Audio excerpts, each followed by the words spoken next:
Hey, it's Celeste from Hexen Arcane, and I am reporting live, kind of, because it won't be live by the time you see this, from the Wisconsin Horror Fest taking place in Milwaukee.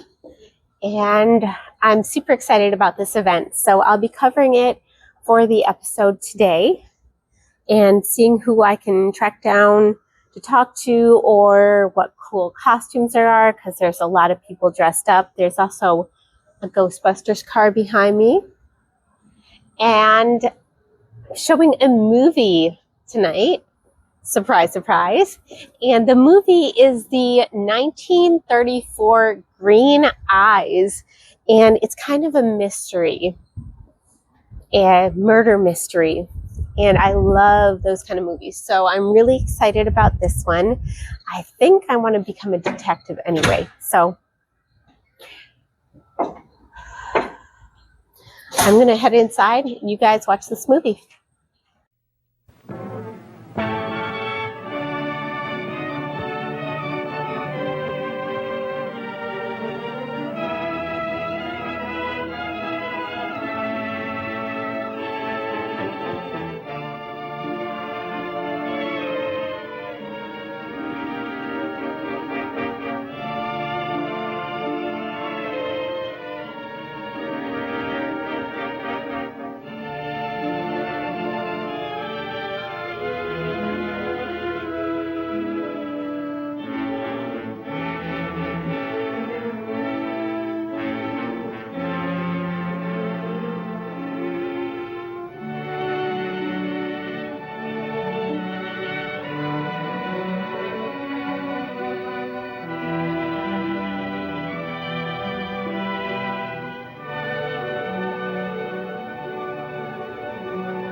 Oh, she's hiding out on us. Come on.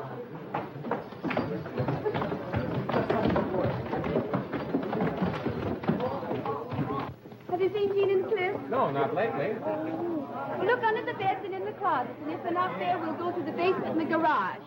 You'd think the hostess would be in the middle of things when we unmask instead of playing hide and go seek. Yeah, listen.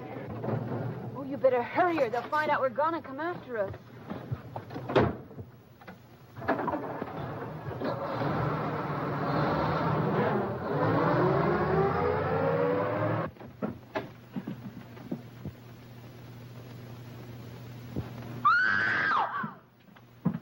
What's the matter? Oh, Mr. Kessler. Yeah, just let me in. Let's get him on the table. Off his feet. What is it? What's happened? Here, let me see. Harem. Here. Take your head out. Don't excite me. Get him over here on the bed. Okay.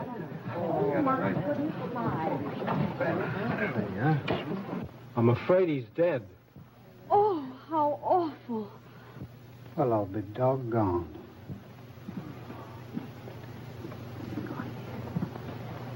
Do you think they'll follow us? They can't. I cut the ignition wires on all the cars. What if they should telephone ahead? I cut the phone wires, too. Oh, I'm beginning to get scared. Now, don't worry. Plain murder. 3 knife wounds in his back. Better call the police, Lennox. Yes, sir.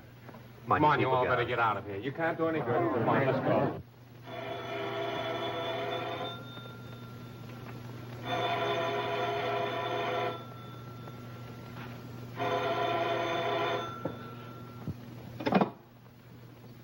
Hello? Hello, is that you, Chief? Get this.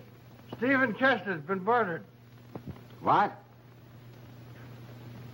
Take that piece of cabbage out of your mouth and talk so I can understand you. I said Stephen Chester's been murdered. I don't know. The phone wires were cut. Servants went over to neighbor's house to phone. Yeah. His granddaughter beat it away with a guest right after it happened. Yes, we did. Sent out a broadcast to be picked up any minute now. This might be them coming out. Get your gun ready in case they get towed.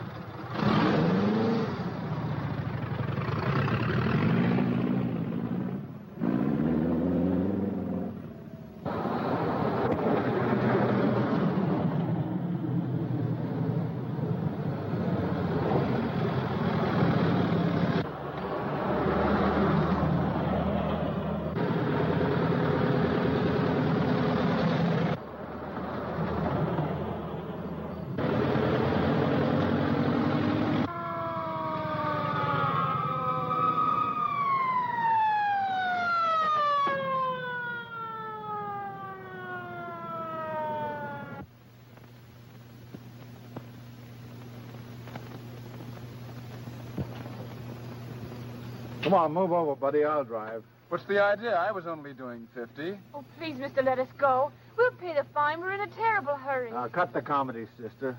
You're Jean Kester, aren't you? Well, yes. Just as I thought. But you're going right back home. Come on, move over. What are you taking us there for? You know as well as I do. You're wanted for the murder of Stephen Kester.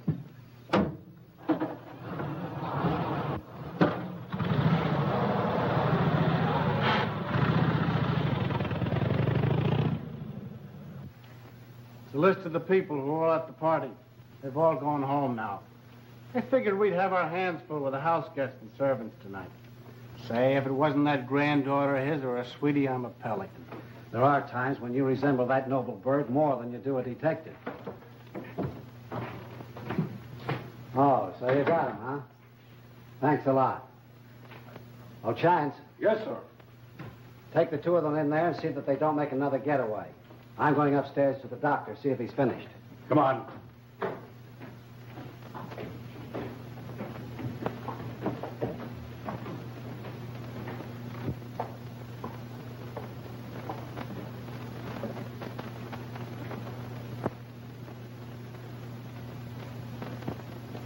Oh, Cliff, I'm afraid. Poor grandfather. After all, death isn't so terrible to the one it strikes. It's those who live on, safe and protected in body, but troubled in spirit who suffer. Don't you think? He was wearing this thing when we found him. He lives to be about 70 and then decides he wants to be a Chinaman. Who are you? Well, I paid $10 this morning to be a yodeler. What's your name? Tracy. Which Tracy? Michael Tracy. The novelist? Well, I'm not exactly a novelist. I write detective stories. Got a police record, haven't you? Yes, I've been arrested 7 or 8 times. 4 times for creating a disturbance while under the influence of alcohol. 3 times for socking a cop on the nose, and once for murder. I was exonerated from that, though. You see, I only commit murder with pen and ink. What are you doing here? Well, I'm a friend of Miss Kester's. I'm spending the weekend here. I've been doing a little sleuthing on the side since the murder, I suppose. Well, I've been keeping my eyes open. Well, we don't want anybody gumming things up, so don't figure to help us out. Well, I know a few things you might like to hear, but I'll try to keep them quiet. You'll get a chance to spill it when the time comes.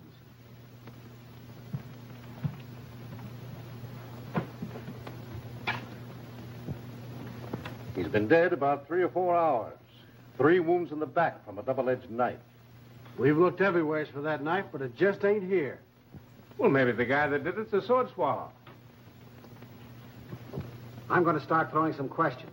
You stay here and let me know what the fingerprint men find.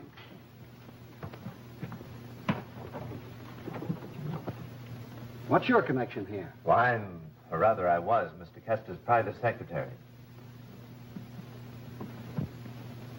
Say, a guy who thinks up mystery stories could have thought up this one, too. Probably. However, the victim was suffering from angina pectoris. He would have died anyway before long if he hadn't been killed. Sure. I guess somebody got tired of waiting. Or maybe he was mixed up with a... Nah, he's too old for that.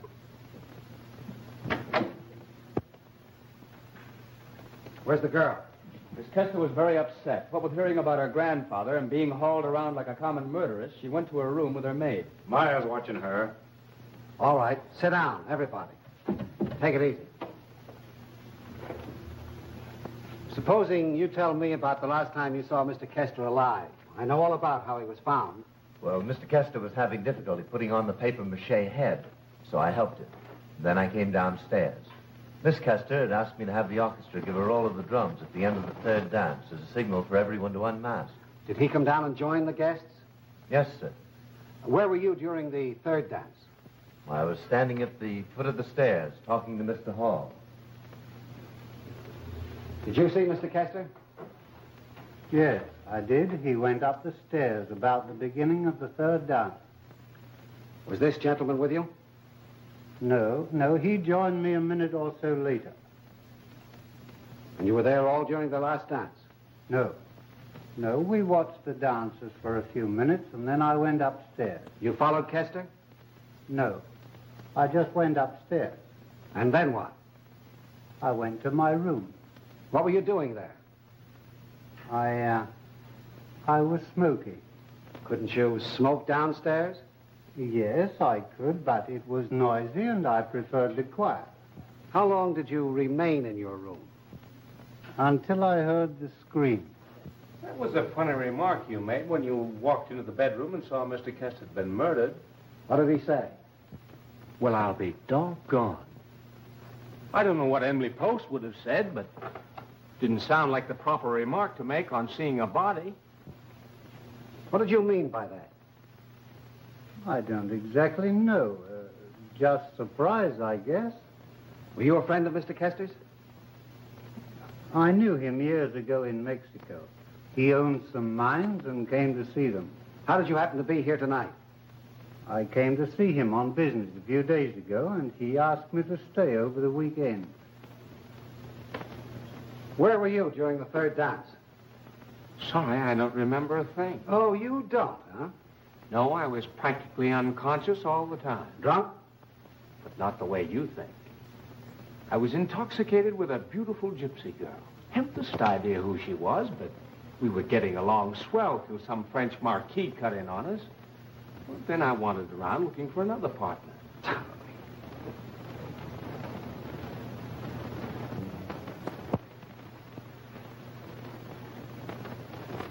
Young man, I suppose you know that your actions tonight have been mighty suspicious.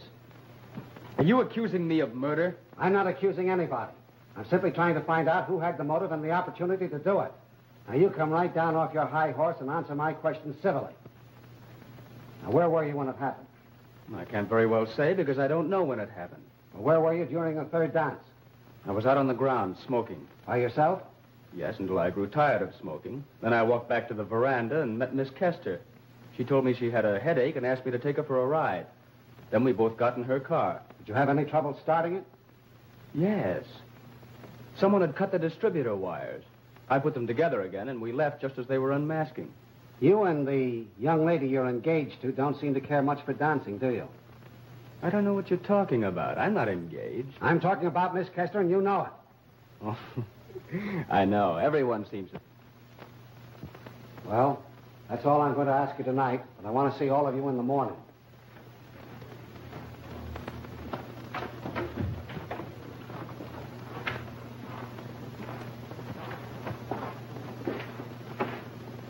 Oh, Mr. Crawford.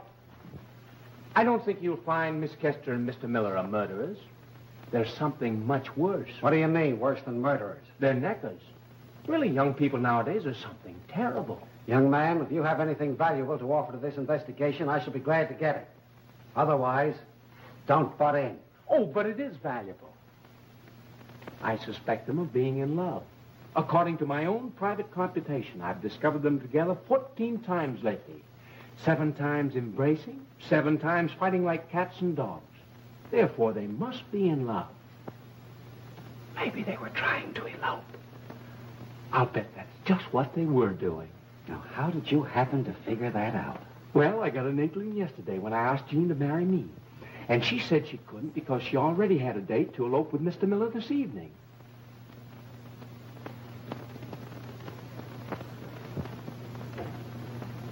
Well, he'd better not ask me because I won't tell him anything. Richard, Mr. Crofton. How do you do? How do you do? Just what is it that you're not going to tell? Nothing that would interest you. Everything interests me.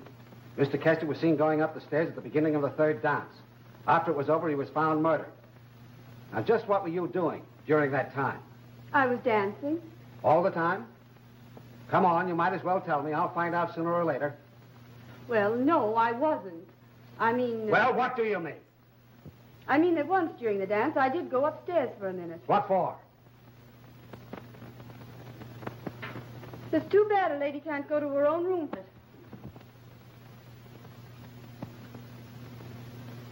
Mrs. Pritchard, how long were you in your room? Only 2 or 3 minutes. Anyone upstairs at that time? I didn't see anyone. Notice anyone in Kester's room? No, the door was closed, I think. You sure you didn't see any? I tell you, I didn't see anyone upstairs. I don't believe you.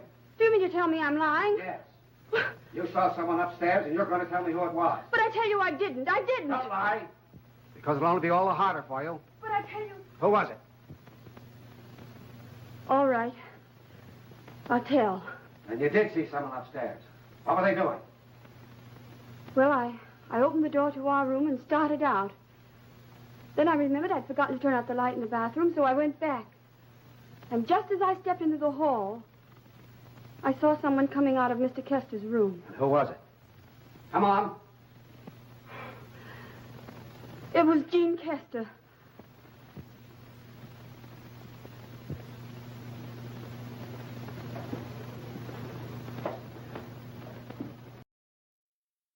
I am here in Villisca, Iowa, and if I say the word Villisca, you probably know what I'm doing here. I'm here at the Villisca Axe Murder House. I'm about to take the tour. It's actually a really small house. There's a little house, a barn, and I will see if I get haunted. This is the barn because they had some animals. They had some chickens, they had some cows, horses. So this was a very small sort of farm-ish thing. And one of the ways that it got discovered that they were dead is the neighbor right over here. So here's the house that they were killed in. Here is the neighbor. They lived in this house for about 9 years, so the neighbor knew them pretty well. And she got up in the morning and they weren't up, not doing chores. She called over there to see if something was up. They didn't answer. She went about her day. A couple hours later, it's about 8 a.m. and they're not up. And suddenly she's getting really worried. So she goes, knocks on the door, no answer. So then somebody else came. They came in the house, found the first two people, which is, I believe, the parents upstairs. And that is when they called the police. But the police ended up calling in the National Guard because in the time before the police came, over 100 people showed up to the house. They needed to clean it up. The crime scene was, of course, extremely compromised. And therefore, they were not able to probably get much evidence that they maybe would have originally. So that's really unfortunate. And probably one of the reasons that they say don't go and disturb a crime scene, let the police do their work. And the whole place is said to be haunted. You can actually stay overnight here, which I would love to do sometime. It's kind of on my list of things I'd love to do. This is the cellar under the house. Nothing specifically we know happened here, but it is very cellar-y. It's dark, the dirt floor, interesting. I'm now inside the Villisca Axe Murder House.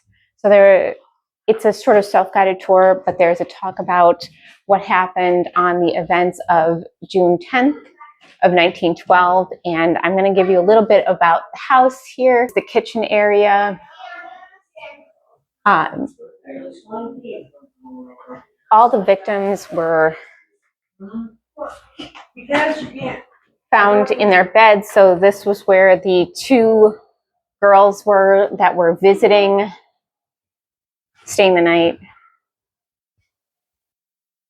And that is where they were found. And then upstairs is where the rest of the people were found.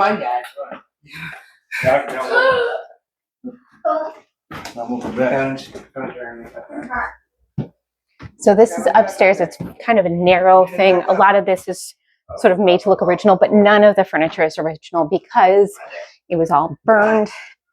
Was the parents' bedroom. So Josiah and Sarah.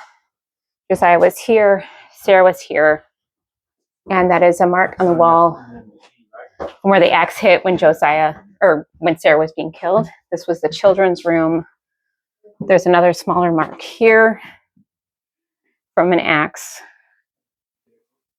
And these were the kids of the family, not the visitors. So Paul, Arthur, Catherine, and Herman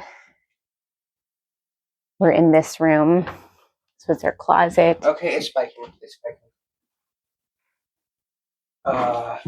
And then one of the theorists says that they think that the killer was hiding out here in the attic because they found some cigarettes. Now, there were also over 100 people here before the police, so we don't know. They touched stuff, they cleaned stuff, they took things. So that is a maybe. We don't know if that was where they were. It would make sense if the parents were the first ones killed, if someone had been hiding in here. But June, it's quite warm in here. There was no air conditioning, so I can't imagine sitting here for hours. But with Josiah, it was overkill. Like 30 hits with an axe, and that is overkill. So we don't know why. And there's a couple theories on who it is. One was a senator who had worked with Josiah. They had a business transaction where Josiah took a client and left. I think it was John Deere. So they were seen arguing in the streets, and that could be one of the reasons. The other one was a traveling reverend who was diagnosed with schizophrenia, had spent his life in and out of mental institutions, and had talked about the murder when he left on a train at 5 a.m. before they were discovered by their neighbor around 8 a.m. So that was a possibility. He was the only person tried for it, but not convicted. And the other one I personally believe is the man from the train, which I will talk a little bit more about, and that would be Paul Mueller. Oh, yeah. A suspected serial killer who killed about 49 to 100 people across the country, all near train stations with certain similarities and hallmarks, who was at times confused with the Axeman of New Orleans, but they were determined that those were two different people. And it was the family's axe that was used. I think it's worth noting here that none of the furniture and things that you see in here is the original furniture. That was all destroyed shortly after the murders. So this is all sort of replicas or furniture that would have been there. It's time period appropriate, but not the actual furniture, beds, or anything that the family had at the time. I think it was all taken out and burned after they were killed.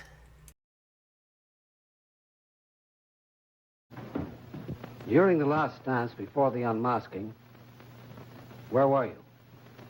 I was in my room. Why? Tired and wanted to rest. How long did you remain in your room?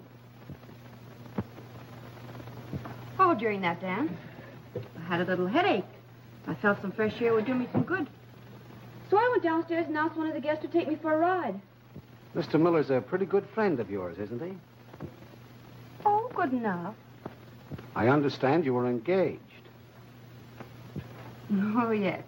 That's what everyone thinks. But there's not any truth in it. How come you took a notion to take a ride when you did? I should think, being hostess, that you would have stayed, just out of politeness. Should you? That's not answering my question. Well, then don't ask such absurd ones. If I felt like going for a ride instead of being polite, that's my affair. Maybe it was your affair, but it's mine now. Your grandfather was murdered, and it's my business to find out who did it. What were you doing in his room before you took the ride? I wasn't in his room tonight. You would swear to that? Of course I'd swear to it. You don't think that I killed him? No. But I think you know who did. Well, I don't.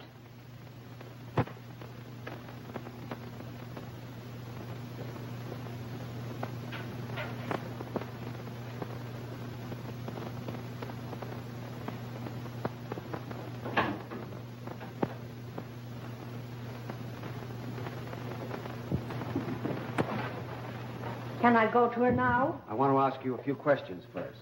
Where were you during most of the evening? I went upstairs when the dancing begun, having gotten things started satisfactorily in the kitchen, and having told Lennox, he's the butler, to look after the guests. That was my privilege to tell him. You know, I haven't been with the Kestis for 27 years, and him only 20. I went straight to Jean's room, started picking up, and I've been there ever since. Were you alone all that time? No, sir. Who was with you? Jean for a short time. How long? Well, there'd been 2 dances. I could tell by the music. Jean came upstairs and said she was tired and wanted to rest a while.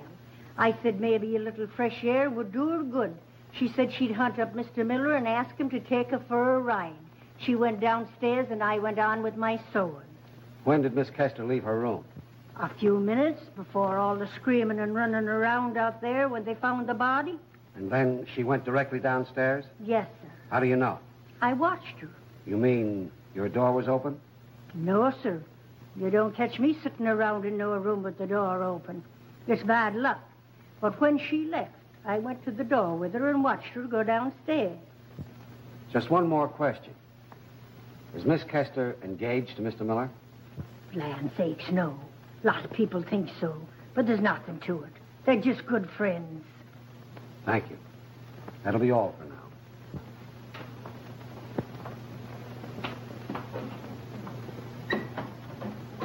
I wonder if you were struck with the same thing I was. What was that? The similarity of Miss Kester's, Miller's, and Dora's story. Yes, I got that.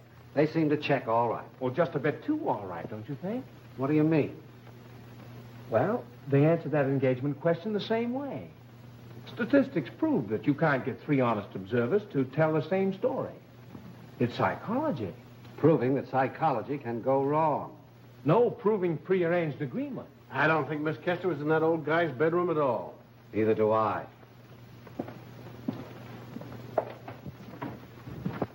You think Mrs. Pritchard was lying? Sure. She pretended she didn't want to tell, but she overdid it. Bad acting. Captain, Mrs. Pritchard wasn't lying. But Jean was. How did you get smart enough to figure that out? Well, I saw myself. Were you upstairs during that dance? Yes, I happened to go up to my room. Well, you see, I needed a safety pin to retain my decency. And while I was there, I saw Jean come out of her grandfather's room. What else? Well, she seemed upset and in a hurry. I didn't see Dora, but that proves they're lying, doesn't it? Did you see Mrs. Pritchard? No, but I don't see how she missed seeing me. If she did, I'll have to thank her for keeping her mouth shut. Why are you so interested in pinning the murder on her all of a sudden? Well, I'm the disappointed lover. In any good old Victorian novel, that's motive enough for committing a murder, isn't it? No, not in this case. That's no reason for croaking the old gent. Could be. He might have favored Miller and disapproved of me. Well, did he? Yes. You're the biggest fool I have ever seen. Well, when it comes to a choice between my neck and the lady's, it's just too bad for the lady. You couldn't be mixing up in this case just to get material for a novel, could you? I might be. Well, watch out you don't get into trouble. You're not above suspicion, you know.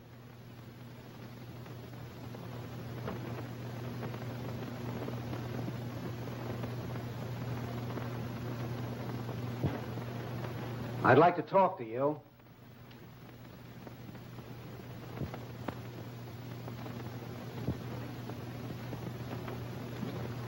Where were you this evening during the dancing? After the music started, I went upstairs to pick up Mr. Kester's things and turn down the bed. Then I went down the back stairs and was busy in the kitchen until I heard the scream. Did you see anyone in the hall? No, sir. What kind of a man was Mr. Kester to work for? He was a Simon Legree, sir. It's been most difficult to put up with him these past 20 years. You pardon my saying it, sir, but there's no one who won't be glad that he's gone. Did you have any quarrel with him lately? No, sir. I never argued. I just kept my feelings to myself, sir. Do you know of anyone that did have a quarrel with Mr. Kester? Yes, sir. Who? Mr. Hall, sir. What kind of a quarrel? Well, Mr. Tracy was there at the time. Perhaps he could tell you more about it than I could. All right. Now is the chance for you to say something important. I happened to be downstairs the day he arrived. He refused to give his name to Lennox or state his business. Kester asked him to come in. As Hall started toward the study, Jean came downstairs. When they both saw each other, they stopped cold.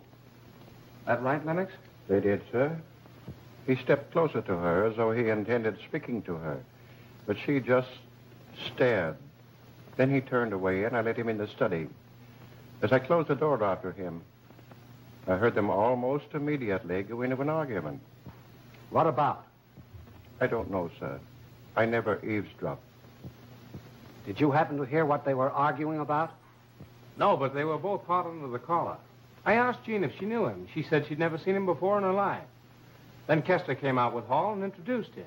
Said he was an old friend and was going to stay here a few days. Any other quarrels that you know about? Yes, sir. The one he had with his granddaughter, sir. What was that about? I wasn't there, sir, but Mr. Pritchard was. You tell Pritchard I want to see him. Yes, sir.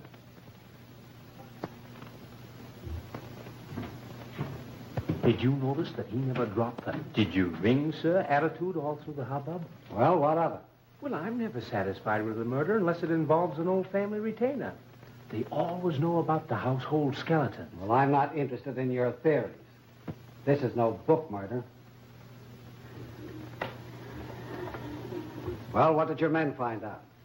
The ignition wires and the distributor wires are cut on all the cars except the one Miller drove away in. And the ignition wires are cut on that. And the telephone wires are cut twice. Meaning what? Well, I'm trying to figure it out. In the meantime, we're looking for shoes. Shoes? Yeah, where the wires were cut onto Kester's bedroom, there's an impression of a heel. We've made a cast of that. Do you want to see me? Oh, yes. I understand that Miss Kester and her grandfather had a quarrel yesterday. What do you know about it? Well, Mr. Kester rang for me, and as I was going down the hall, I heard the sound of their voices.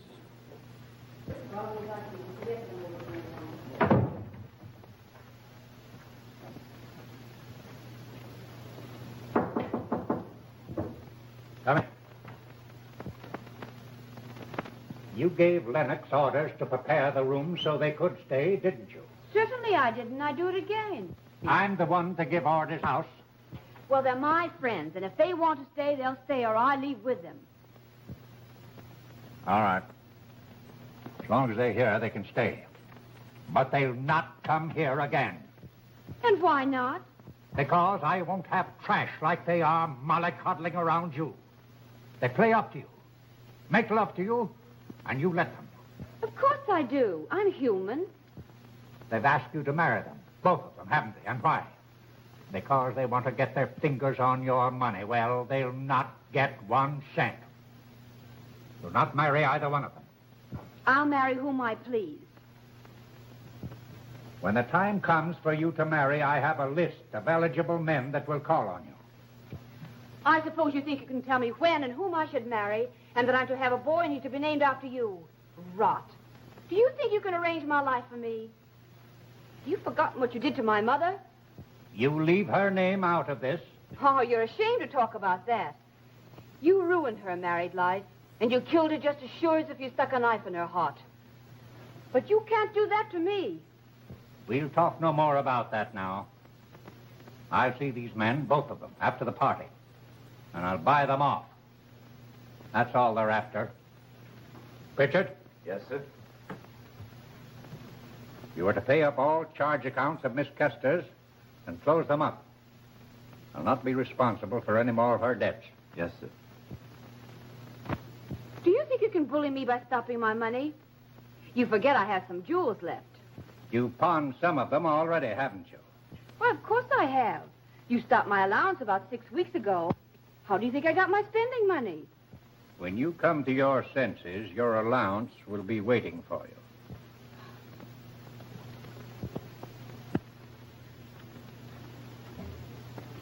$200, $400, $600, $800, $1,000, $1,200.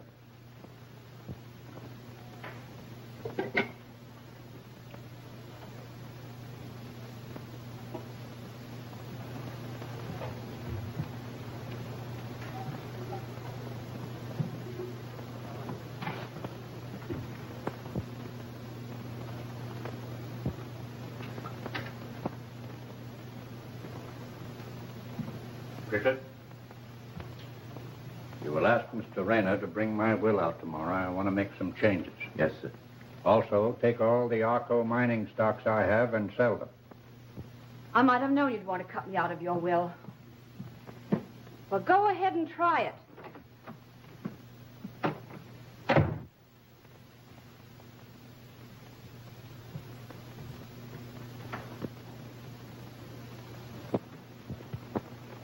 Then I left. I sent the checks to close the charge account and delivered his message to Mr. Rayner. You know what the reference to her mother was about? Well, not exactly. Miss Jean's mother died when she was 2 or 3. Her father also. I think they lived in Mexico. Then Mr. Kester brought her here. Since then, she's been at one school and another. For the last few years, have been in Europe. Well, I guess we all better get a little sleep. Oh, you get hold of that lawyer and the will the first thing in the morning. Yes, sir. Say, do you suppose Hall being from Mexico fits into that story about Jean's mother? Oh, any fool could figure that out. Put that in your book. Rayner, have you a copy of the new will? Yes, sir. But it was never signed. In just what way does it differ from the old one? The residue of the estate, instead of going directly to his granddaughter, was to be held in trust by Mr. Hall, and then go to Miss Kester or her heirs on his death.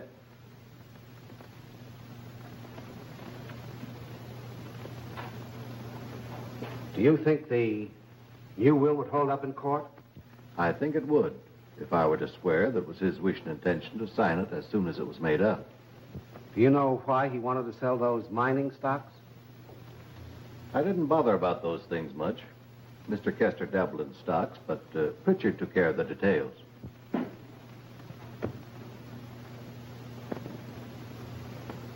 Mr. Kester disinherited his granddaughter and was murdered before he had a chance to sign the new will. Do you know anything about the Arco mining stocks that he wanted to sell? Well, not much. The mine is somewhere in Mexico. Does he have a list of those stocks? Yes, sir. Where did he keep them? In a little black book. He generally kept that in the wall safe in his bedroom. Do you know the combination of that safe? No, sir. Who did? Mr. Rayner. And Miss Kester. She sometimes kept her jewels there. I'd like to have a look at the contents of that safe, Mr. Rayner. Yes, sir.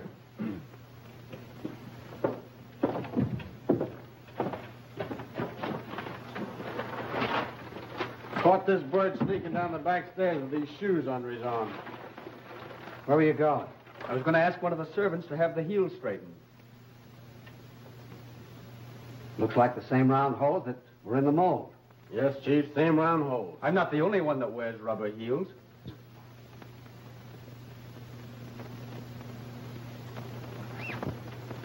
You sit down over there and keep cool. I'll attend to you later. It's Celeste here from Hexen Arcane, and I am enjoying a day at the Renaissance Fair in Bristol, Wisconsin. It's an annual event, and it runs the entire summer on the weekends. And one of the cool things is a lot of the weekends are themed. So if you want to get into a certain theme, of course, pirate and steampunk are very popular. This weekend is cosplay weekend. I somehow always end up going here on cosplay weekend, but I just sort of dressed Renaissance Fair-ish as like a woodsy witch because that was my vibe for today. Last year I went as Princess Leia because it was insanely hot and that just seemed to fit. But it is actually pretty rainy here today. It's been on and off storming, so not the crowd that there normally is, and also not as hot, which is kind of nice. So we're running around and enjoying the scenery. I'm about to watch the joust in a little bit. There's all kinds of really cool stuff. Check out that windspan. But there's furries, there's all kinds of medieval outfits, vendors and games and demonstrations, and of course it's just a really good time. So I'm enjoying my day here running around and hopefully run into some people I know.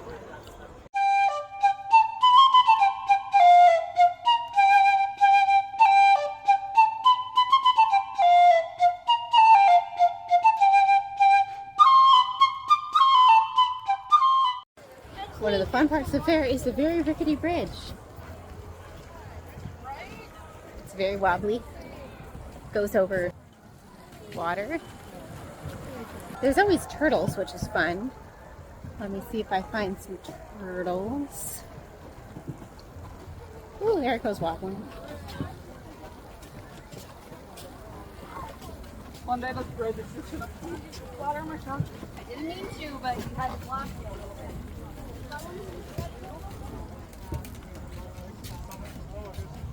There's turtles.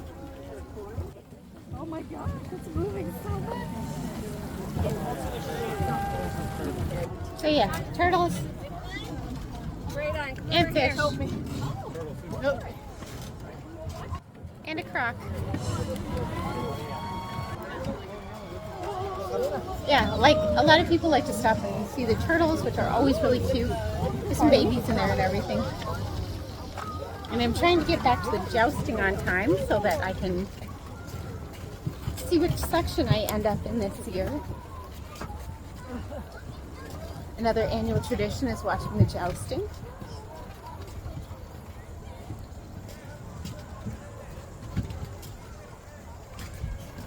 And I've almost made it safely to the other side. I'll see you later at the joust. Let's go!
Look at these crowds. I said there weren't as many people as normal, and there aren't, but it is still intensely crowded here today. The food areas are always crowded. Certain shows are always crowded, so it's to be expected. But yeah, no matter what, there's always a big crowd here at the Renaissance Fair. It's a lot of people's annual tradition to go at least once, if not multiple times. So.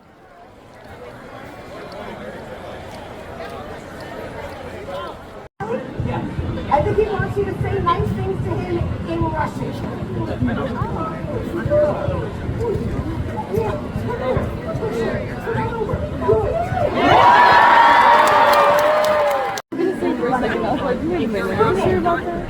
We have the chip.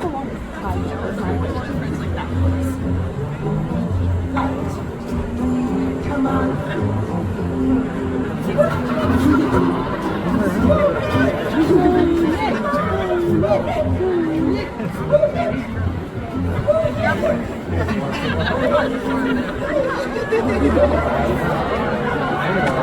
Not like I like it. Bring the back. You have one job. Come on.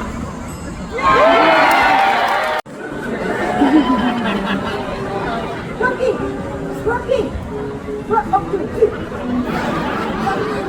Come on, keep over the leg.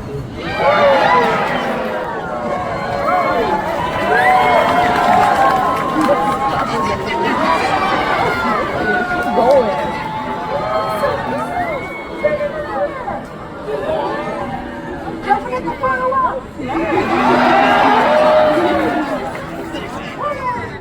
And with your little paws. Okay, I gotta untangle this for you though. There we go. Oh, you got it. I'll try this string. With your little paws. Raise the flag! Oh my God!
you got a key to this box? No, sir. Mr. Kester usually kept it in his pocket. I'll take a look among his things. Never mind. The lid's been jimmied.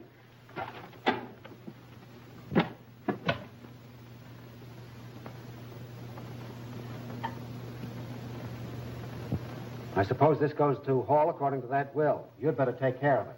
What I've got to do is to find the $1,200. Say, Regan, you go and search Miss Kester's room, and while you're about it, look for that double-edged knife. Yes, sir.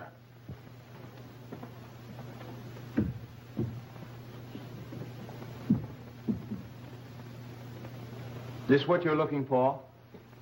What are you doing with that? Cutting open some of the pages in this book. May I have it? Sure, I detest knives. Ever since my uncle's, he was a banker, stabbed himself in the vestibule. We can do without your comedy. Okay. Where did you get this? On the roof outside Mr. Kester's bedroom. I found it this morning. Did either of you ever see this knife before?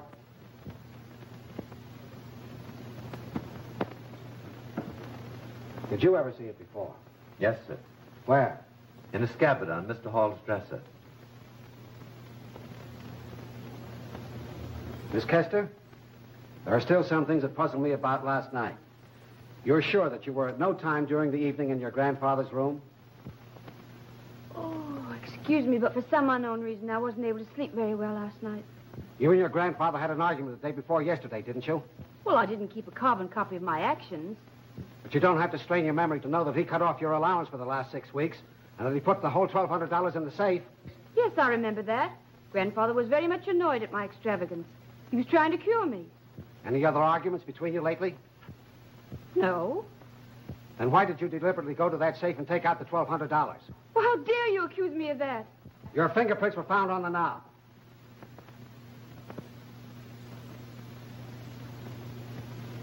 Why did you take that money? But I didn't. I tell you, I didn't touch the safe. Lying won't get you anywhere. What were you doing in your grandfather's room last night during that last dance? I won't have you badgering her like this. No, you won't. Well, who's asking you what you'll have or what you won't? You have no business torturing a defenseless girl who can't strike back. Poor young girl. She wasn't so defenseless last night that she could go to her grandfather's room and commit murder. Keep your shirt on, youngster. That won't get you anywhere. Go on. Sit down. Now listen, both of you. Cut out the melodrama. Can't get away with it in a murder investigation. Now suppose you both come clean and tell me what you were doing in your grandfather's room last night. Gene, remember what I said. Mr. Crofton, I apologize for what I did just now. You have every right to ask whatever you see fit. On the other hand, Miss Kester has an equal right to refuse to answer until she's before a grand jury. You know that I can hold her as a material witness and detain her in the county jail? Yes, and I'm also aware that she can be released under a writ of habeas corpus. Oh, so you know your law. Yes, I've been studying law. Yet you're hardly the one to speak for her. Supposing we let Miss Kester speak for herself. I have nothing to say. And there's only one thing left for me to do.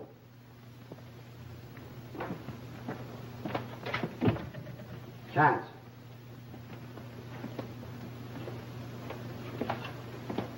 Place Miss Kester under guard till I can take her down to Mineola. Come on. Not you. I want to ask you some questions. You'll find it useless. I refuse to answer anything you may ask me. Even before you know what it is? Even before I know what it is. Found it, Chief. In Miss Kester's room? No, I couldn't find a thing there. Her maid was acting suspicious, so I locked her up and searched the room. Found it tucked in her knitting yarn.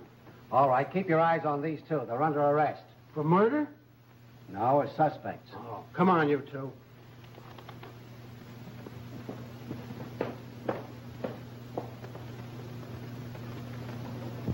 Nerving fools. Oh, I think they're just scared. Do you think? Well, I think I've got this case about sewed up. But I've got to get them before the grand jury before I can get anything more out of them. Well, before you make the arrest stick, you better investigate that.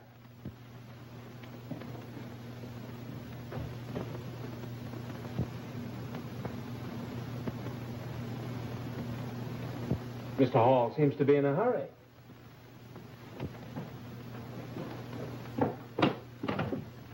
Regan, Chance!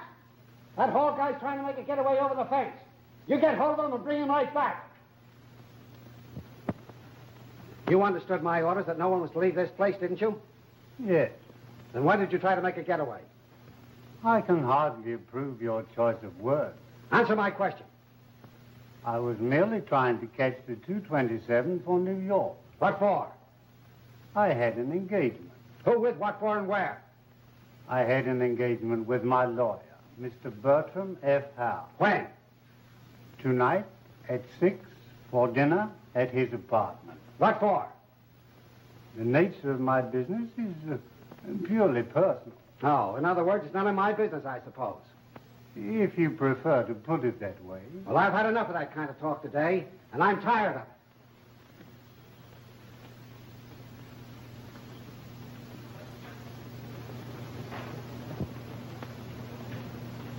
This yours?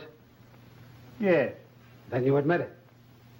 Perhaps you'll admit throwing it on the roof outside of Kester's room. No, I didn't.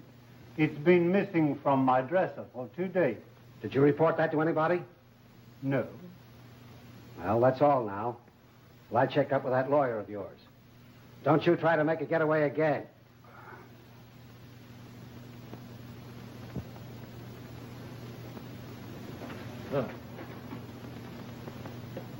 Oh, Mr. Hall. Where did you get such an unusual knife as this? In Mexico.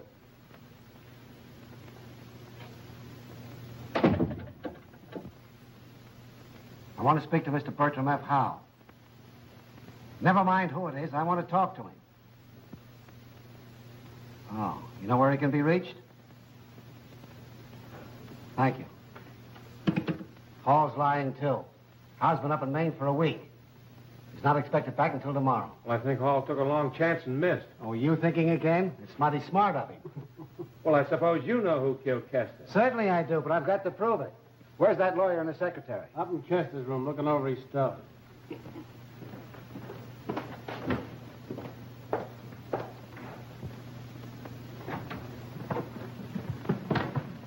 Anything missing? Can't find anything out of the way regarding his investments. Of course, I can't be sure till I get back to town and check his deposit box. You fellas were pretty close to Kester. Ever hear him mention Hall? I've never heard his name mentioned in the 10 years I was associated with Mr. Kester. Just an idea of my own, of course, but on 1 or 2 occasions I heard Mr. Hall mention the Arcane Mining Company, and Mr. Kester seemed well uncomfortable. Kester owned some of that stock, didn't he? He did until day before yesterday. I sold the last of it for him. $14,000 worth. It's entered here in this little black book.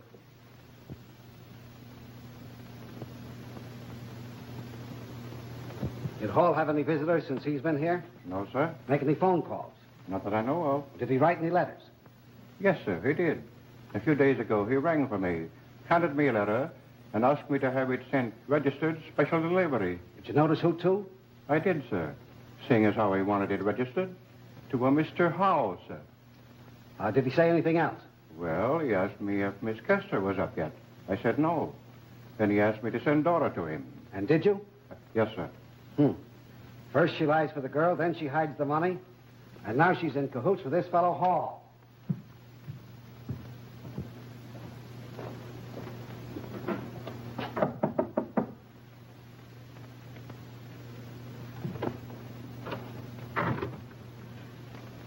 When did Miss Kester give you that $1,200 to hide for? What, $1,200? The $1,200 was found in your knitting ball. Come on. You know what I mean. I swear with the Holy Mother of...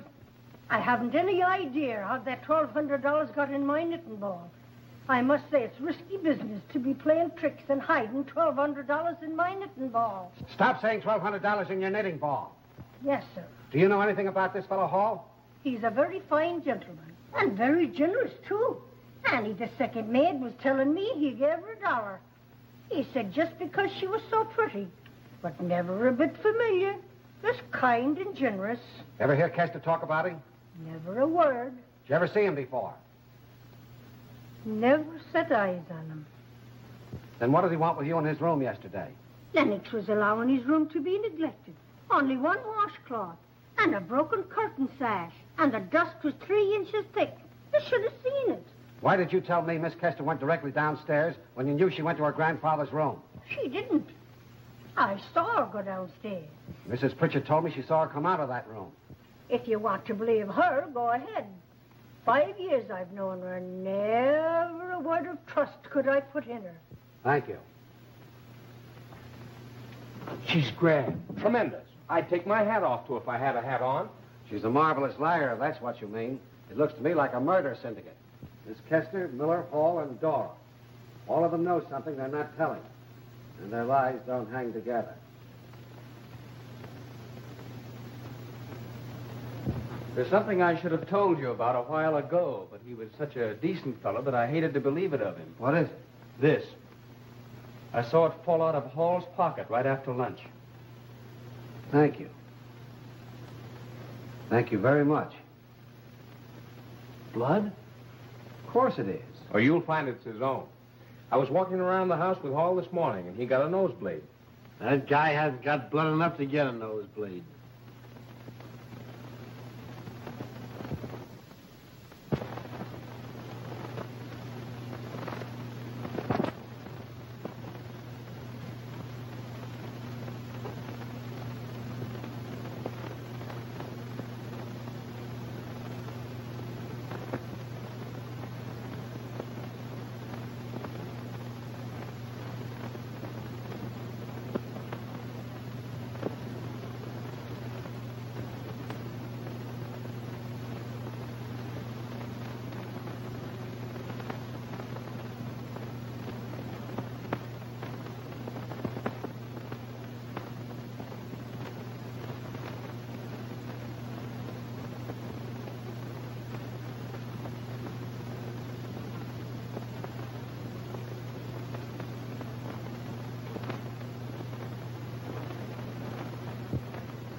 Fun things happening in Milwaukee today. I'm at the Wisconsin Horror Fest here at the 4 Points Sheraton.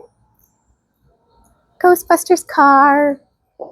Anyway, curious to see how many other people are here today that I know or may want to say hi. Let me go check it out inside. I'm here at Wisconsin Horror Fest and I'm hanging out with my good friend Brian Dorn.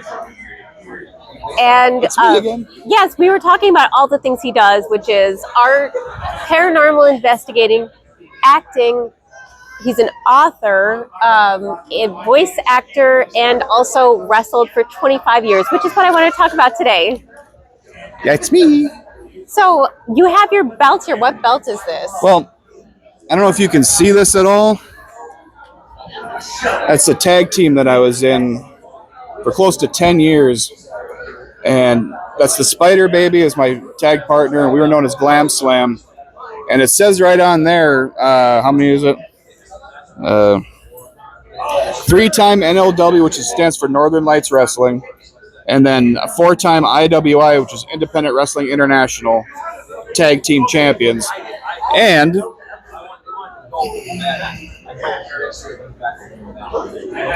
hopefully I can do this. I actually brought the whole thing with me here.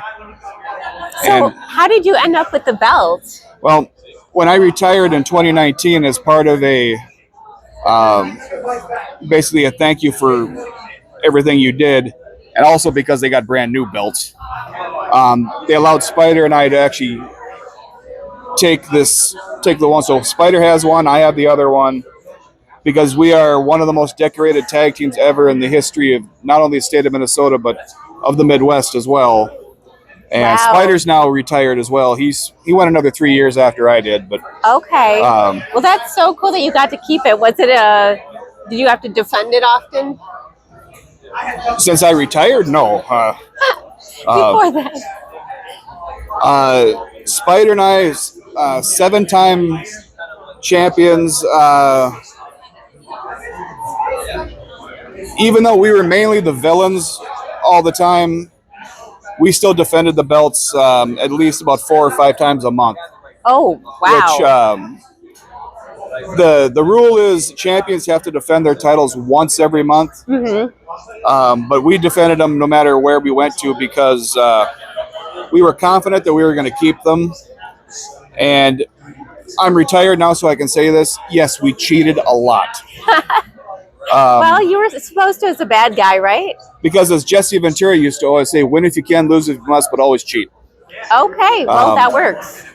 Or as our slogan that Glam Slam always did was, double your pain, double our pleasure. Well, that sounds fun. I bet being a heel is more fun. It was, but when I played the babyface, which is the good guy, you sold more merchandise. Okay, well, that makes sense too. There's certain people that love the bad guys, but yeah, I started out as a babyface and I ended as a babyface. So I wanted to go out the same way I came in. Do I miss it? Every single day. And with as bad as my back is and as bad as my knees are, if I could go back in time and do it again, I would. Because that's just, it's what I wanted to do since I was 6 years old. I spent 25 years. I'm losing my hair. Wow, look at that. But I'm almost 50, so it's kind of expected. But yeah, seeing me with no hair, that kind of threw me off a little bit there. But I think that, it's awesome that you got to spend so much time doing what you always wanted to do. And you and I were talking about it earlier. I turned 50 this November, and it dawned on me that 25 years in the ring, I spent half of my life doing what I love to do. Yeah. How many people can say that? Not that many. Well, thank you for taking a minute to talk to me and tell me about your belt and show that. You got to get your picture taken with this before the night's over. Yes, please. Absolutely. Thank you.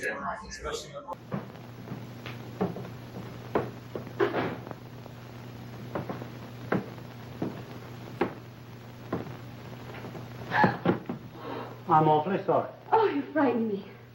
I was on my way to the kitchen and saw the door open and thought it rather unusual. Yes, 2 minds with but a single thought.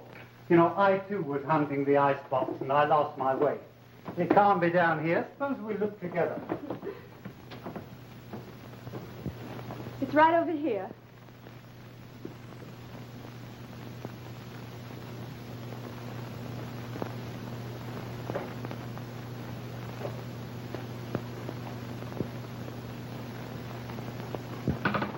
Hello, Glutton. Save some rice pudding for me.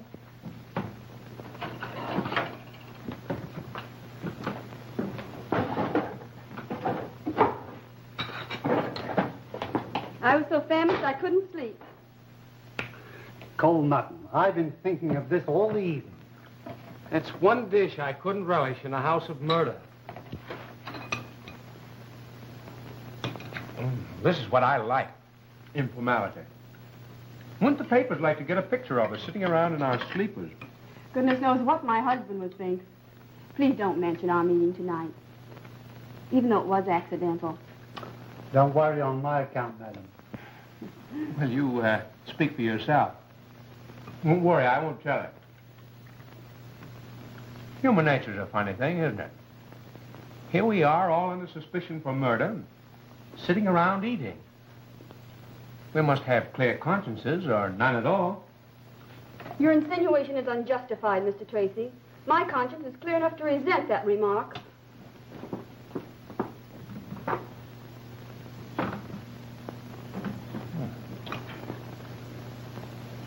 Just exactly what do you know about this murder, Mr. Hall? Just as much as you do, Mr. Tracy.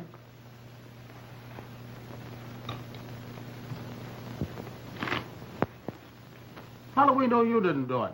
Well, for one thing, I wasn't mentioned in his will. Come on. He never did me any dirt. I didn't want his money, and he hasn't anything on me. The only reason I might have had for killing him was that I didn't like him. He was a snob. It's a swell reason.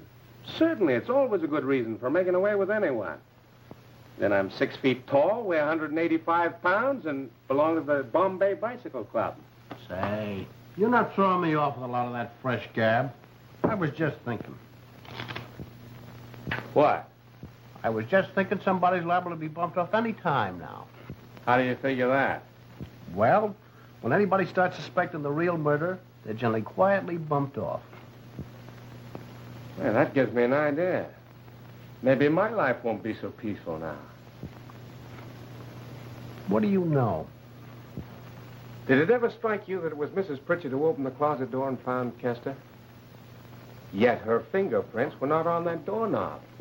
Say, boy, you got something there. And another thing, Mrs. Pritchard was on that second floor during the last dance.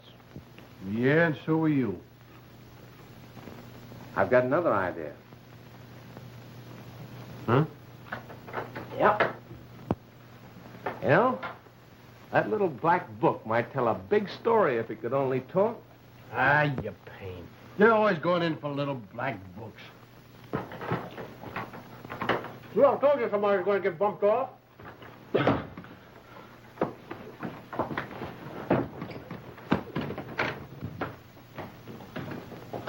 What was that? Don't know yet. Keep quiet. Where was it? Shut up, everybody. That was a shot. Sounded like it came from over there.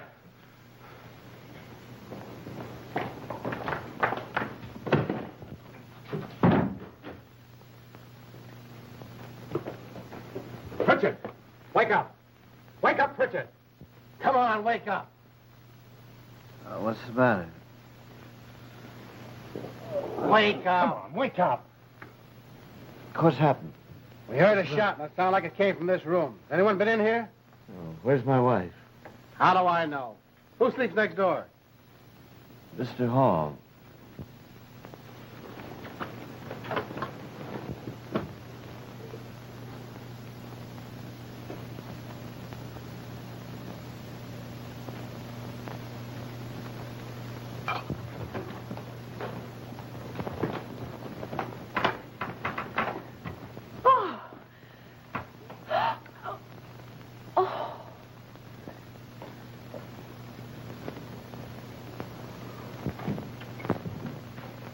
Chief.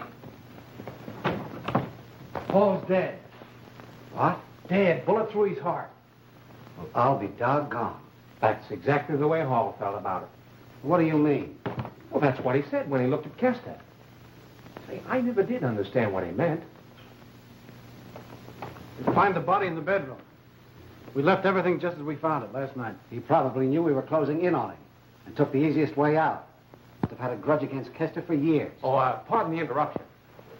But I don't think Hall killed Kester. And I don't think he committed suicide. All right, Smarty. Spill your theory.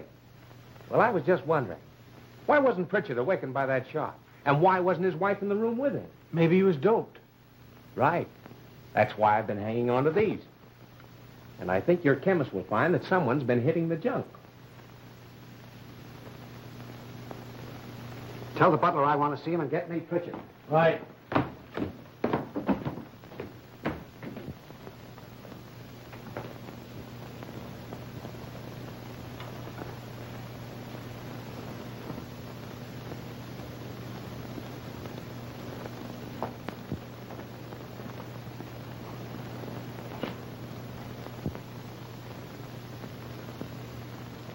Hey, so I am a little bit inspired by this mystery to see if I can go solve mysteries of my own. And like, you know, Detective Celeste Parker, Detective Hexen Arcane, I love it. So the first mystery was something I found on social media as I was scrolling through, you know, doom scrolling as we all do on TikTok. I found something about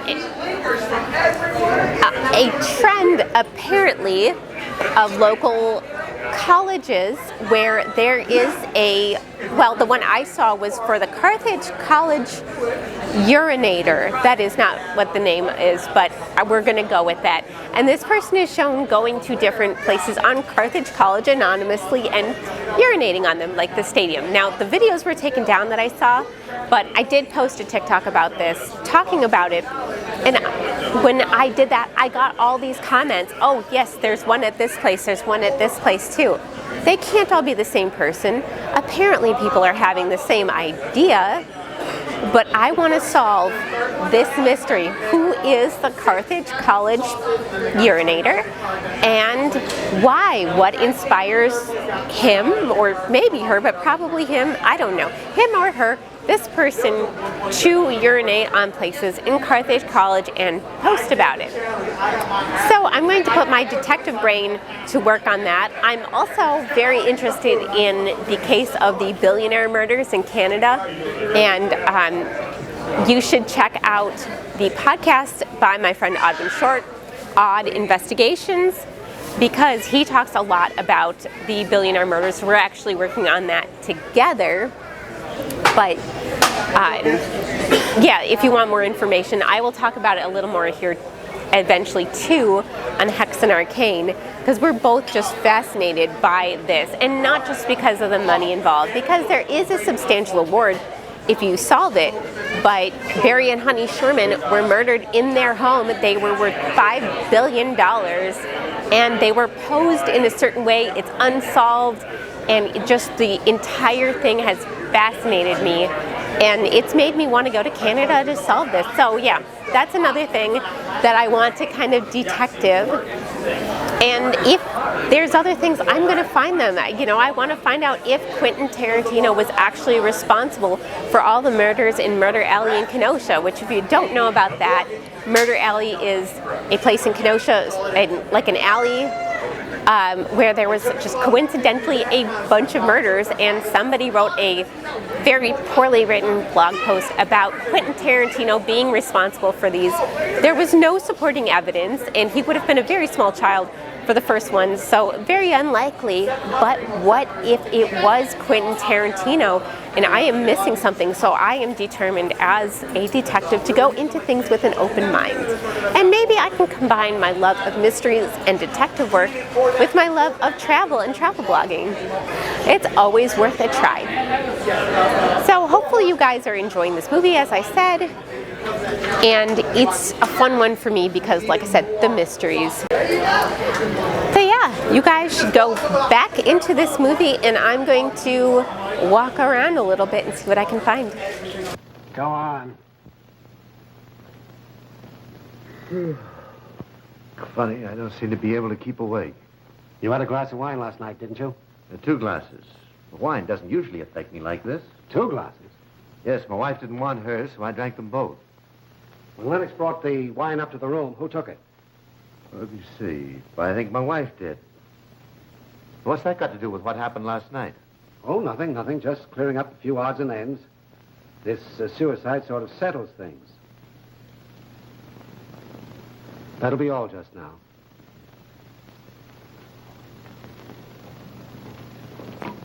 Where was Mrs. Pritchard last night? Well, let me think. I don't know. I didn't take any notice of her until after everything was over.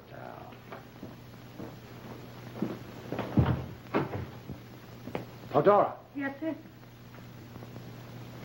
You heard that shot, I presume? I did that.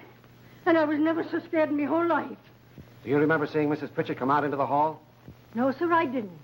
When I left my room, she was still there. I don't remember when she left. Your room? Yes, sir. What was she doing there? She was sleeping. She came in and woke me out of a sound sleep. saying as how nervous and scared she was and wanted to sleep on the day couch. Is she in the habit of doing that? Not in the 5 years that I've known her. Which, if you ask me, is 5 years too long. Thank you.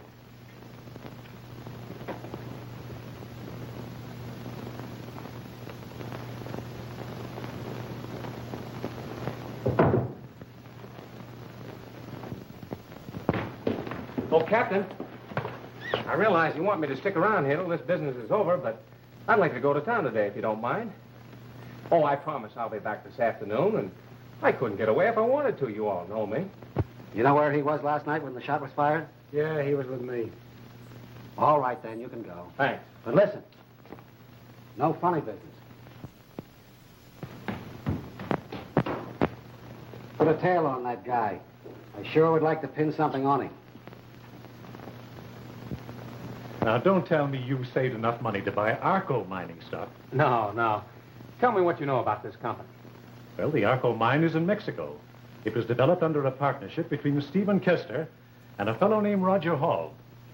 And back in 1914, Kester froze the other fellow out, unloaded his stock, forced the prices down, and left Hall holding the stack. Since that time, he's bought a lot of that stock back, and now it's one of the most valuable stocks on the market. How much stock did Kester hold? Well, you'll have to see the bank he did business with to find that out. All right. Suppose you use your influence with that banker and call him up and have him have all the information when I get there. I'm in a hurry.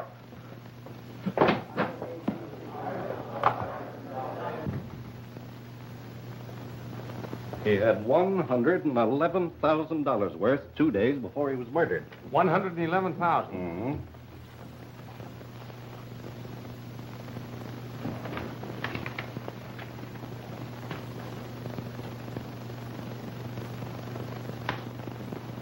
Thanks.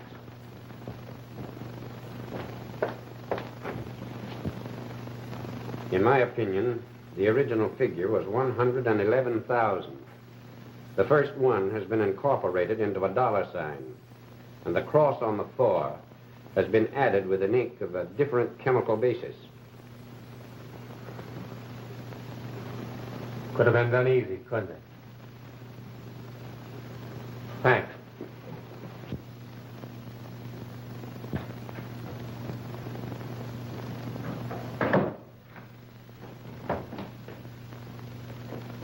Well, here I am again. Where's everybody? In there.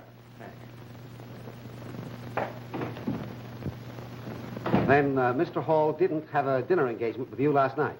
No, he did not. You've heard from him lately, though. I received the letter which you have there. Dear Bert, enclosed find a letter which you will keep with the rest of my stuff for delivery after I'm dead. It won't be long now, which isn't such a joke as you might think. I won't be seeing you again soon. Roger.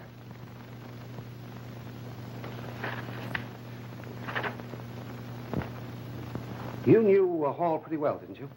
Yes, I've been his friend for a number of years. I'm the executor of his estate, whatever it is. Go and get Miss Kester for me.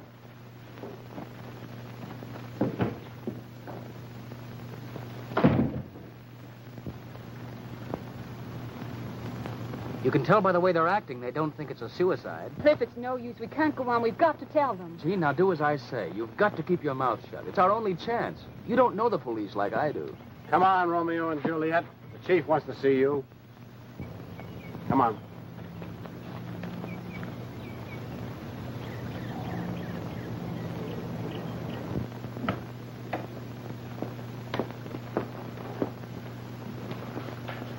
Mr. Howe brought me a letter to you from Mr. Hall. Well, I don't understand. Why should he write me a letter? It was to be delivered to you after his death. I'd like you to read it.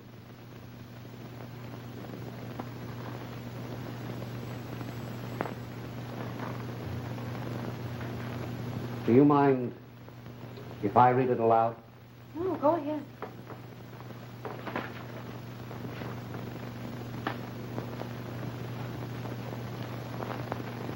Dear Jean, once upon a time, many years ago, I amused you for hours by crawling on all fours back. Now you know the other afternoon was not our first meeting. Small wonder, then, I may have appeared to you like some strangely remembered ghost from the past. That past reaches back to when I was a mining engineer in a project with your grandfather. It was then I met your mother. I shall not try to tell you my feelings for her. I shall only tell you that I loved her more than all the world. Shall I go on? Yes. My case was quite hopeless from the start. She had already fallen in love with another man, your father, a charming, delightful man. Your grandfather forbade your mother to marry him. So straightway, she packed up her things, met Pete, married him, and went to live in the little college town where he was teaching. I was the only guest at their wedding in the city hall. Shortly after that, I went back to the mines, and for 2 years, I was up to my neck in work. And then I got a letter from Sylvia announcing the birth of her daughter. Soon after that, a second letter came. Your father had died of incipient tuberculosis. What little money there was eaten up by doctor's bills. Was there any kind of a job she could do? I wired her the money, and immediately she arrived with her baby. You were very red and squalling, and the first time I tried to kiss you, you socked me in the eye for the fresh guy that I was. Sylvia took a job in the mine office, helping with the bookkeeping, doing clerical work, and writing some letters for me. What a come down from the luxury of your grandfather's home. She got up at 6, prepared your bottles for the day, bathed you, and took you to your daily parking place. Then she worked in the office until 6 at night. I begged her to write her father. She refused. So I did, and told him how much she needed help. Soon after that, the Arcane mine steadily declined. We were short-handed, and the strain on Sylvia was ghastly.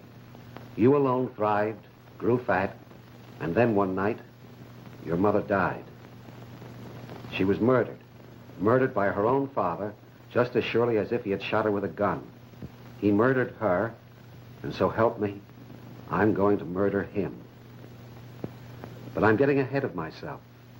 You were left behind, and what a puzzle you were. I thought for a while I would keep you for my own, but I soon realized the folly of that. So again, I wrote your grandfather. Then Dora arrived. I didn't feel so badly parting with you when I knew she was to be your nurse. I've had my hands full the last few days to keep her from telling who I am. After all these years, I found myself back in New York. I couldn't resist the temptation to take one more look at you before I died. I blackmailed your grandfather into inviting me to stay here for a week. So here I am, and I've seen many things. Jean in love with a poor young man, and Kester making their love affair bitter and furtive. But you, my dear, are not the woman your mother was. You couldn't stand up under the poverty and worry and work as she did. And so for the sake of Sylvia, whom I loved, and for charming Peter, and for the baby who socked me in the eye, I'm going to solve your problems for you. It's a very simple solution. 2 bullets, one for Kester and one for myself. Just when I shall do it, I haven't decided yet. I can see too plainly the smoldering, maddening frustration that your Cliff is trying so hard to keep in check. I don't want him to beat me to the pleasure of murdering Stephen Kester. Lovingly, Roger Hall. That isn't true, that part about Cliff. The rest of it is, every word of it. He killed my mother and I hate him. But that isn't true about Cliff. No, I know what he meant when he looked at Kester and said, well, I'll be doggone. It was just pure surprise. No wonder he was surprised. Someone did beat him to it. Oh, why don't you let us alone? Why don't you stop digging into this? Hall admitted that he killed my grandfather and then committed suicide. Yes, he did. And that's just what we're going to do. Let it stand as it is.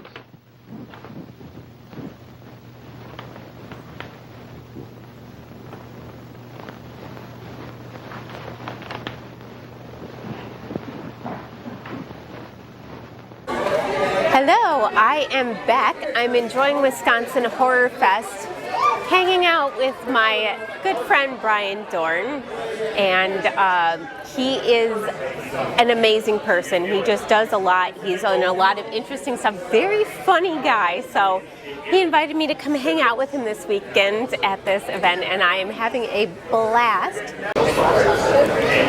So yeah, I love talking about wrestling. So if you didn't know, if you haven't watched all the episodes, I am a fan of wrestling. I don't watch a lot of the wrestling now, but I used to watch a lot of it. And I think it's so fun. I love when they do like the local or independent wrestling stuff, and I like to go to those and just cheer and yell and have a good time. So always like talking to wrestlers, and I'm hoping he lets me wear the belt. Maybe I can steal it. Ooh, that's actually what, you know, sometimes I think, because Morgan's not, she's in jail, to be frank, but sometimes I think, what would Morgan do? And Morgan would definitely steal the belt. But I also think where she is right now, and then I think that would not be a good idea. So I probably shouldn't. But anyway, this movie, Green Eyes, I'm really enjoying it. It got like an 11% on Rotten Tomatoes, but a 5 stars out of 10 on IMDb. So it is not the worst film ever, despite what Rotten Tomatoes says. And I love murder mysteries. It's kind of like a masquerade theme, which I love too. So I really don't think you can go wrong with a masquerade murder mystery. Can you? Let's see. Oh, yes, the captain's been assuring the newspapers every day that they can expect an arrest at any moment. But you know the captain, he has to have his little joke. I can't understand all the movements of the detectives. Well, just at present, they're more concerned with certain aspects of his life than the actual manner of his death. Well, I'm sure they can find nothing but good in his life. So? Well, thanks.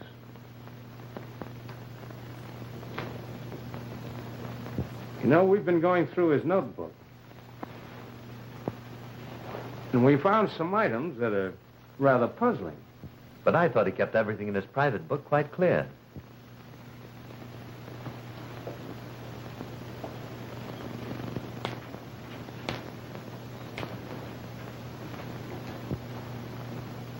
What are those? Marbles. Or maybe glass eyes. I got them from Mr. Hall. He told me rather an interesting story about them. Did you ever see them before? Why, no. Pritchett, just why was it necessary for you to change certain figures in Mr. Kester's notebook? I don't know what you're talking about. That's too bad, but the advantage is mine. I happen to know what I'm talking about, and I know you know what I'm talking about. Why, you... Sit down. It was a difference of $97,000 worth of stock. I suppose you know nothing about that. Certainly not. Just how does it happen that you're able to afford an expensive apartment on the salary you receive here? And how were you able to buy a $3,000 car and store it in a garage? And how did you manage to send your wife on an expensive trip to Europe last year? And what about those losses in stock speculations? What I'm getting at is this. You took Kester's stock to cover yourself. You can't deny it, can you? No. Well, I guess you've caught me. It's a lucky thing for you Kester was killed before he found out what you were doing. But I didn't do that. I mean the murder. Oh, no? Of course not. How could I? I wasn't upstairs during that last dance. But your wife was. But she wasn't in that room. She told you that. It was Miss Kester. My wife saw Miss Kester come out of that room. Yes, but your wife didn't tell us what she did when Miss Kester came downstairs. It's just possible she might have gone in there and... You're lying. You're lying and you know it. You know I didn't go into that room. How should I know? Because I saw you up there in the hall. I saw you come out of your room and follow Miss Kester over to the top of the stairs. You were up there at the time he was murdered. Why didn't you tell the detectives that? You got me there, sister. Maybe you won't be so ready to accuse other people now.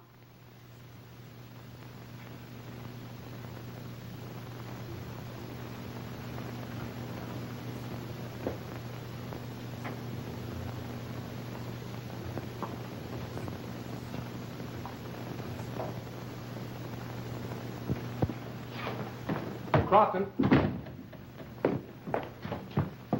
Listen, you guys haven't discovered anything yet. You've been running around in circles. Do you want to hear some news? Do you think you can tell us anything we don't know already? Yes. There's going to be another murder around here pretty soon. And I have a sneaking suspicion I'm slated to be the victim. Oh, and I suppose you want me to detail about 20 men to guard that pretty body of yours, That's just what I don't want. But I want you to take all your men outside tonight. That's a good one.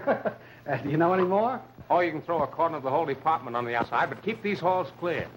And I'll promise to be responsible. For your own murder? Sure. I won't close my eyes all night. Go on, let him get bumped off. I mean, one less guy to suspect. Well, it isn't going to do any harm to watch things from the outside. I don't know. What are you going to do? Well, I'm going to play marbles. And I'm back. Hope you guys are really enjoying this movie as much as I am. I think it's funny that it's called Green Eyes, but it's filmed in black and white. It's kind of funny to me, but yes, apparently it's based on a book. I'm going to get more info about that and get back to you. But as you can hear, it's noisy over here. There's hot sauce over there, so I'm going to have to try that. Also, you guys, I was kind of going for a classic Vampira from Plan 9 from Outer Space vibe today. So hopefully that's working out. Just have fun running around. So some of the guests here I went and talked to. There is 2 of the women that acted in the original Scream. So there's the cheerleader and the girl in the bathroom. Though I talked to them, they're very nice. And you know what? One of my favorite things that I found out about it, talking to them, was I said, what was it like filming it? And they said it was so much fun. They said there was not a toxic environment at all. Everybody got along. There was no divas. And I love hearing that because it's kind of, it doesn't ruin the movie for me, but there's something about when you watch a movie and you love it and then you hear how horrible it was for the actors or how toxic the environment was, and it kind of makes you enjoy it a little bit less. And so this actually, hearing that made me enjoy Scream a little bit more, like hearing how fun and how amazing it was to act in that. And the other person I talked to was the actor who played Michael Myers. And he was awesome. He was so friendly, so nice, and very nice about taking pictures. And so one of the things I had asked him was, what did you think of the Rob Zombie versions of Halloween? And he said, I've never watched them. So he said he likes Rob Zombie's Horse Work, but he hasn't seen those yet. He said maybe someday he will. So I was kind of curious on if he had seen them and what he thought, since he is Michael Myers. But yeah, that was a cool experience. So I'm going to go walk around a little more and see if what merch there is here. And there's some Ghostbusters over there. There's so many people in outfits and walking around in costume, horror t-shirts, so this is just my environment. I'm so excited to be here.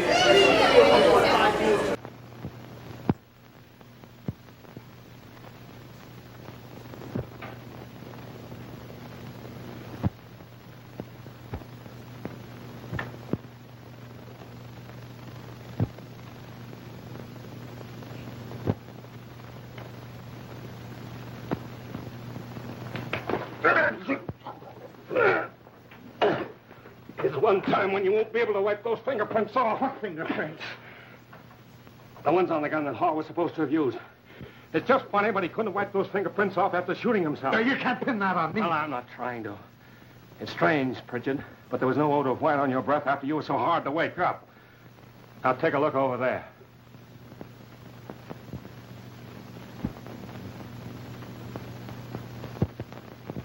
You made your first mistake when you bought 2 Chinese outfits from the same place. You made your second mistake when you threw one in the incinerator and tried to burn it. You forgot the eyes wouldn't burn, didn't you? Yes. Now I want to hear from your own lips. Just when you slipped that disguise off and showed up downstairs among the dancers. Come on, spill it. It was you down there among the guests, wasn't it? Yes. I thought so. I asked him a question, and he rushed off without answering it. I thought it was funny at the time. Well, come on, spill it. Just how did you do it? I went upstairs, just like Hall testified. Only it was me instead of Kesting. And I slipped out of the outfit and threw it down the chute of the incinerator. I threw in a lighted matches and papers. Then I went down the servants' stairs and showed myself in the hall. You killed Kester earlier in the evening and threw his body in the closet, didn't you? Yes. Yes, I did. Why? Do you know why? You told me why yourself this afternoon. You know what you'll get for it, don't you? Well, I know. But I don't care. It's better than this suspense. My wife made me do it. She nagged me till I got myself in a hole I couldn't get out of any other way. I'm not to blame. She is.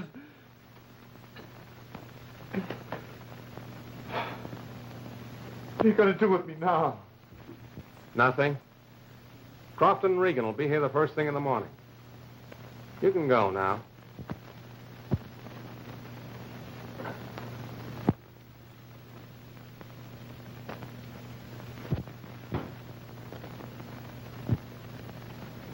I said you could go now.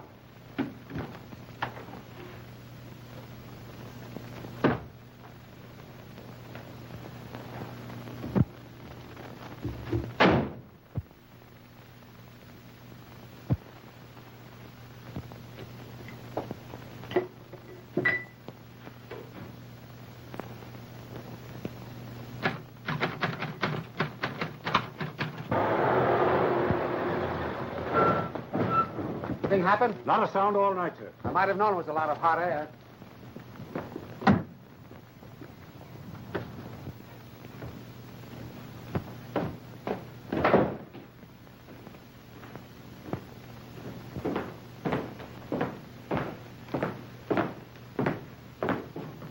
Oh, good morning, Captain. Nice morning. You look as though you were drawn through a knothole. What happened? Nothing. Except that. It sounded as though it came from Mr. and Mrs. Pritchard's room.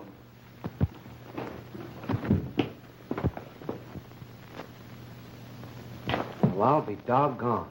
Yeah, that's what Hall said.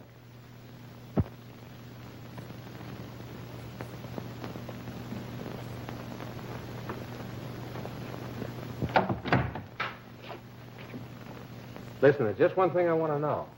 You took that $1,200 out of the safe to get married on, didn't you? Yes. Could you get married without it? Sure. Well, go ahead. Preachers get up early, and I'll fix everything with Crofton. Go on, quick.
Well, this was a really fun one. I loved showing this movie and watching it. So Green Eyes is definitely on my yay list. I don't understand the hate it got on Rotten Tomatoes, to be honest. But thank you guys for joining me for this wonderful event and this episode. And I am going to go steal that belt.